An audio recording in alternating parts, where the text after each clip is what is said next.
Hi, everybody. I'm so glad that you can join me today. For those of you who don't know me, my name is Peggy Sideratos, and I am the author of the Light Giver Stories. And today I'm glad some of you were able to join me. If not, I hope you get the chance to see this on the replay. Today I'm going to be sharing a lesson that I have from my Light Giver Stories workbook. It's right here. Um, and it's based on a story from the storybook, the Light Giver Stories, and it's called Secret Messenger. So today, Shh, it's a secret is the title of my message because it's all about teaching kids to be a secret messenger. So if you have any kids around and you want to do something fun for the summer now that school's out, this is a little fun activity. You could do it year round, really, but it's something that you can focus on a little bit more this summer with a little bit more free time. Um, so basically, before I begin, I just wanted to let you know it's based on a story that's in the Light Giver Stories book about a secret messenger who comes to the town leaving little messages from people for people, and everybody's trying to figure out where they're coming from, and nobody can quite figure it out, but it's really fun. So based on that story, I came up with this activity called Secret Messenger. And so I'm going to start right now. So if you have any kids and you want them to watch this video, this would be a great starting point for them to come on to. Okay? All right. Hi. Everybody faces times when they feel sad, disappointed, blue, right? Discouraged because things don't always go the way we wanted, or maybe the grade that we got on the test wasn't what we wanted, or the end grade at school wasn't what we wanted, or maybe our best friend is moving away.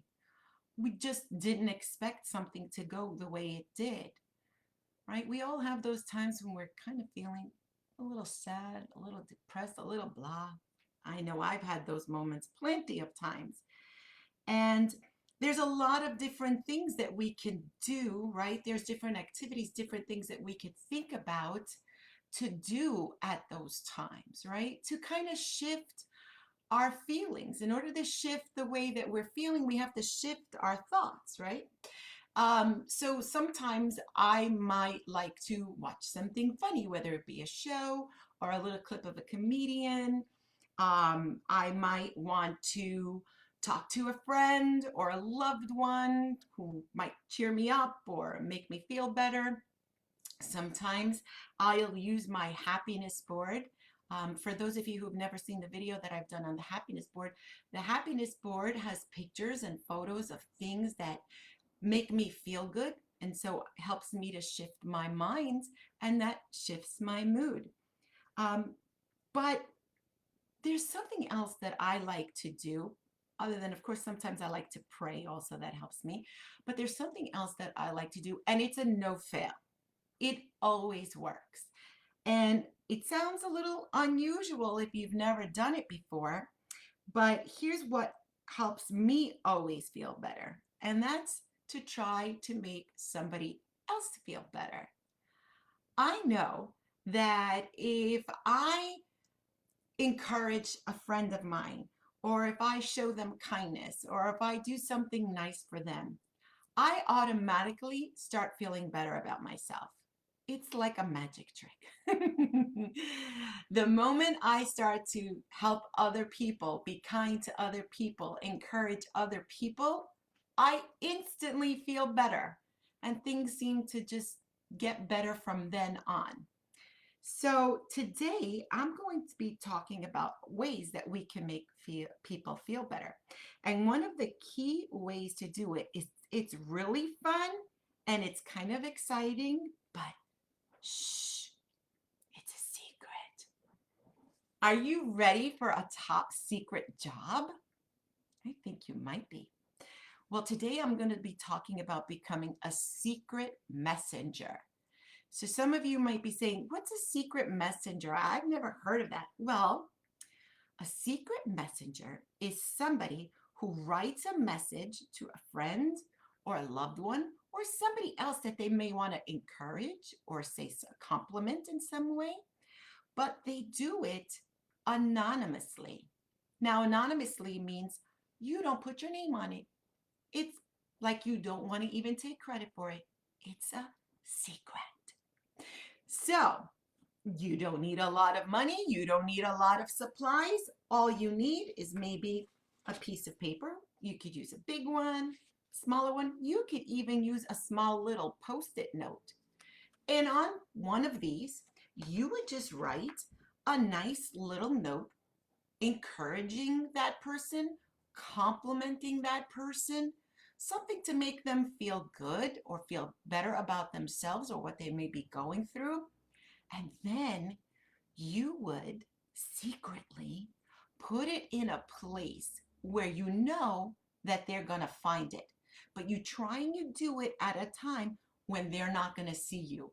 And if possible, where nobody's going to see you.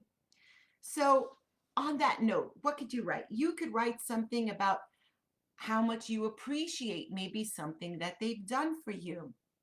Maybe you could give them some sort of encouragement.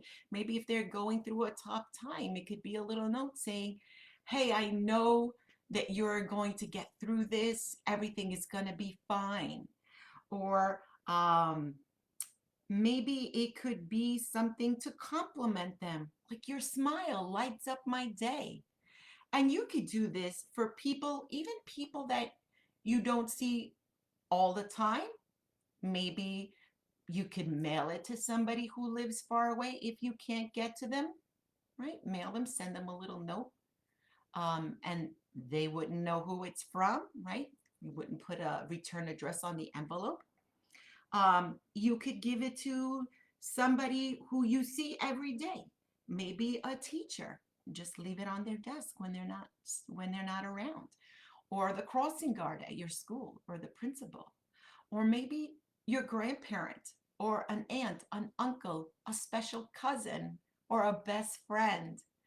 Just find a little spot that you know that they're going to go. It could be anywhere, maybe on their pillow, maybe in the bathroom mirror, maybe on their desk, and just write that little note. Try to disguise your handwriting if you can, or you could even type it up if you're really computer savvy and you could print it, right? And just leave it somewhere where you know that they're going to find it. I can't even begin to tell you sometimes how much, when we get a card or a note for someone we love, how much it makes us feel so much better. Let's just say, for example, a little boy just moved to a new neighborhood and he doesn't know anybody, doesn't have any friends. Maybe it's his first day of school and he's really nervous about, is anybody going to like me? Am I going to make new friends? Am I going to be accepted in this class? Right? All these anxious and worrisome thoughts are in their mind. What if at some point during the day that child went back to their desk and saw a little note on it that said, don't worry, everything's going to be fine. You're going to really love it here. Or you're going to make this class better than ever. Think about how it would feel if you put a note for maybe one of your parents or a grandparent and you said, your kindness makes the world a better place, or your smile lights up a room. Think about things maybe that this person does for you or how they make you feel. And it doesn't have to be long. It could be a line, it could be two. You don't have to leave them a big long letter, just a little note. But just be very careful so that nobody sees you. Now, of course, there might be somebody who figures it out, right? Or maybe somebody who sees us. You just ask that person, please not to tell anybody else about it, because you may want to send more secret messages to other people. So if they tell, then people might figure it out. So just tell them, please, you figured it out, but please keep it a secret. I don't want anybody else to know because I want to leave some more secret messages with other people. And hopefully they'll respect your wishes and won't say anything. Now, um, I know that sometimes it feels good when people notice something good we say, but the whole key of this is to be anonymous. And if we can have that happen, that'll be great. And I'm going to tell you from now, once you start doing this, I don't care what kind of mood you were in before.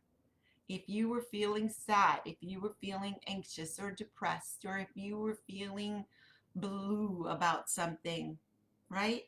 Um, this is going to change your mood completely, especially if you get to see the joy that it brings to somebody. Because that joy is not going to be just in that moment. They're going to carry that joy with them, maybe throughout the day, maybe for a couple of days.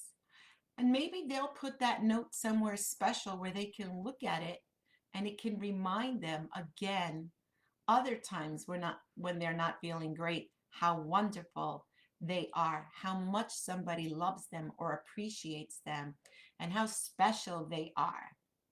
So you never know, that little note, maybe the little post-it, what an impact it could have on a person, even long term. And the thing about being a secret messenger, it becomes contagious. That means other people like it so much that they start wanting to do it well. So don't be surprised if you're going around putting these little secret messages for somebody else and you start seeing other people put secret messages around for others, maybe even for you. Wouldn't that be nice if somebody left you a secret message right back? Well, ladies and gentlemen, I hope that you love being a secret messenger and you enjoy it. Now that it's summertime, we have a little bit more time on our hands. Get creative. Think of all the people, all the different people that you could do this for. And look for people that could use it. You never know if you go to the grocery store and there's somebody there who's such a nice cashier. Maybe you could just leave it on the counter. It could be anybody, anybody that you would like to make smile, anybody that you would like to share a little bit of light and a little bit of uh, beauty and sunshine and happiness with. All right, ladies and gentlemen, go on your missions. Thank you so much for joining me today. I'm going to end my broadcast around here. If you'd like to ask me any questions about being a secret messenger, about any of the lessons in the workbook, or any of the stories in the Light Giver Stories workbook, please don't hesitate to contact me at Peggy, P-E-G-G-Y, at thelightgiverstories.com. I give away 2 free stories and 2 free lessons from my books on my website, www.thelightgiverstories.com. Just go, there's a little pop-up window, and it's also on my homepage, I believe. You could just give me your name and your email address, and I'll send those 2 stories and those 2 lessons to you right away. If you'd like to see more videos, you can also watch them on my website, or you can join my YouTube channel or Rumble channel called The Light Giver Stories. Sign up, subscribe, and I have a whole bunch of videos there of tips, other lessons, and some stories that I read from the book. The books are available on Amazon and wherever books are sold. And if you had a chance to read them and you like them, please leave me a review. I would really appreciate it. Again, the email address, Peggy at thelightgiverstories.com, and the website is www.thelightgiverstories.com. And I like to end my broadcast all the time, every time, with this. Be a light giver, everybody. Spread your light, spread your beauty, your gifts, all the beautiful things that make you you. Spread them with other people. Spread that light. It is a gift that you have that you can bring to the world, and only you can bring your unique gifts, your unique beauty, your unique love and kindness to the world. So be a light giver, everybody. Spread your light. Thank you. And for those of you who live in the United States of America, I wish you a very happy 4th of July. And I will see you again soon, my friends. Thank you. Bye-bye.